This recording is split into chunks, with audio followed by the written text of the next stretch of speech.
Venga. Real Decreto Legislativo 2/2004 de 5 de marzo por el que se aprueba el texto refundido de la Ley Reguladora de las Haciendas Locales.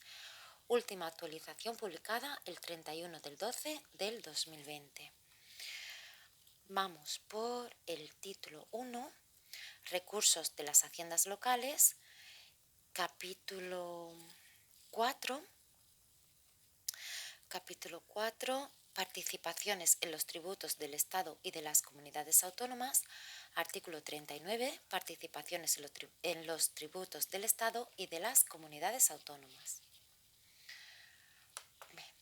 Artículo 39. Participaciones en los tributos del Estado y de las comunidades autónomas. 1. Las entidades locales participarán en los tributos del Estado en la cuantía y según los criterios que se establecen en esta ley. 2. Asimismo, las entidades locales participarán en los tributos propios de las comunidades autónomas en la forma y cuantía que se determine por las leyes de sus respectivos parlamentos. Capítulo 5. Subvenciones.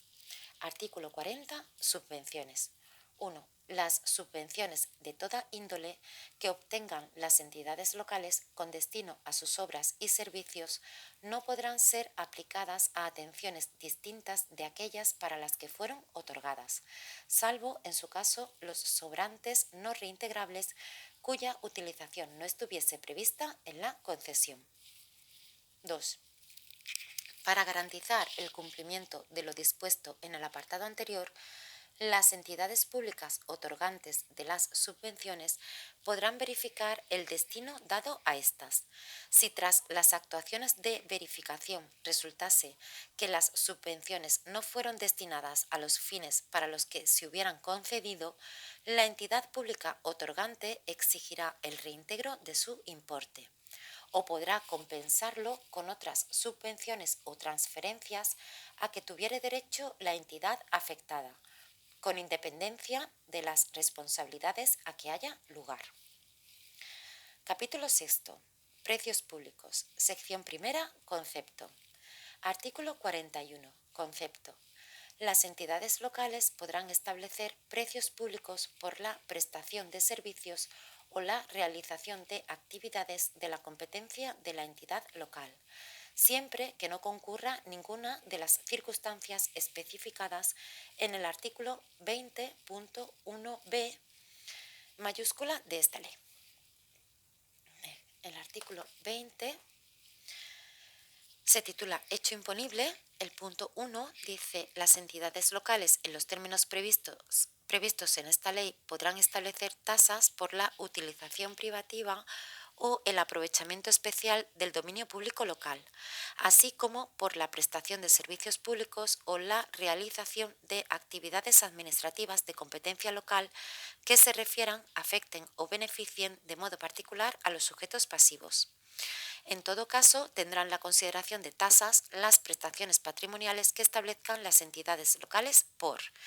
Y la letra P mayúscula dice: la prestación de un servicio público o la realización de una actividad administrativa en régimen de derecho público de competencia local que se refiera, afecte o beneficie de modo particular al sujeto pasivo, cuando se produzca cualquiera de las circunstancias siguientes.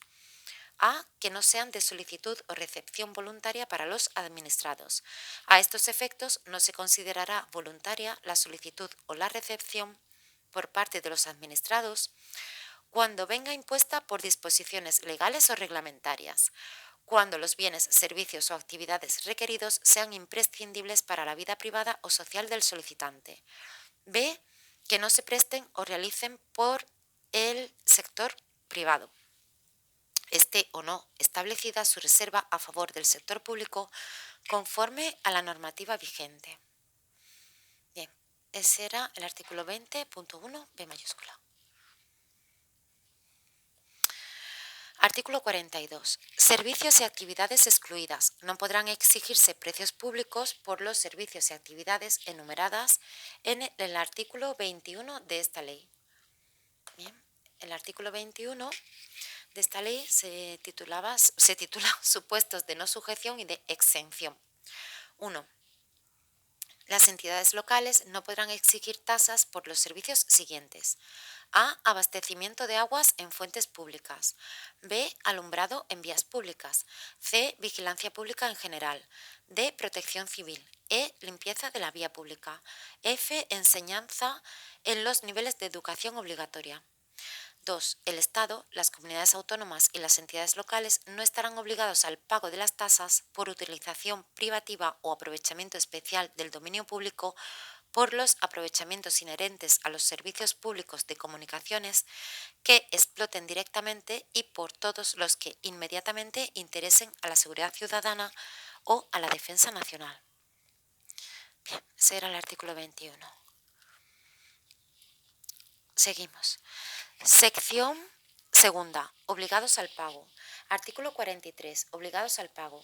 Estarán obligados al pago de los precios públicos quienes se beneficien de los servicios o actividades por los que deban satisfacerse aquellos. Sección tercera. Cuantía y obligación de pago. Artículo 44. Cuantía. 1. El importe de los precios públicos deberá cubrir, como mínimo, el coste del servicio prestado o de la actividad realizada. 2. Cuando existan razones sociales, benéficas, culturales o de interés público que así lo aconsejen, la entidad podrá fijar precios públicos por debajo del límite previsto en el apartado anterior. En estos casos deberán consignarse en los presupuestos de la entidad las dotaciones oportunas para la cobertura de la diferencia resultante si la hubiera. Artículo 45. Gestión. Las entidades locales podrán exigir los precios públicos en régimen de autoliquidación. Sección cuarta. Cobro. Artículo 46. Cobro. 1. La obligación de pagar el precio público nace desde que se inicie la prestación del servicio o la realización de la actividad, si bien las entidades podrán exigir el depósito previo de su importe total o parcial.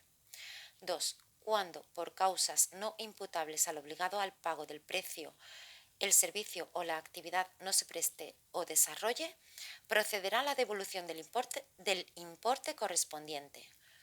3. Las deudas por precios públicos podrán exigirse por el procedimiento administrativo de apremio. Sección quinta. Fijación. Artículo 47. Fijación.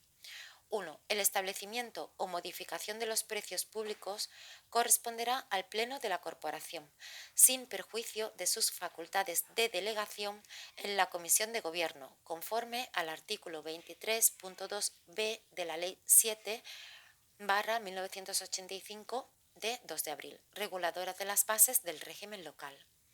2. Las entidades locales podrán atribuir a sus organismos autónomos la fijación de los precios públicos por ella establecidos, correspondientes a los servicios a cargo de dichos organismos, salvo cuando los precios no cubran su coste. Tal atribución podrá hacerse, asimismo y en iguales términos, respecto de los consorcios, a menos que otra cosa se diga en sus estatutos. En ambos supuestos, los organismos autónomos y los consorcios enviarán al ente local de que dependan copia de la propuesta y del estado económico del que se desprenda que los precios públicos cubren el coste del servicio. Bien, en este punto 1 dice conforme al artículo 23.2b de la Ley 7/1985 de 2 de abril, reguladora de las bases del régimen local. Bien, el artículo 23.2 dice corresponde a la Junta de Gobierno local y el B dice las atribuciones que el alcalde u otro órgano municipal le delegue o le atribuyan las leyes. Y aquí lo dejamos. Ánimo.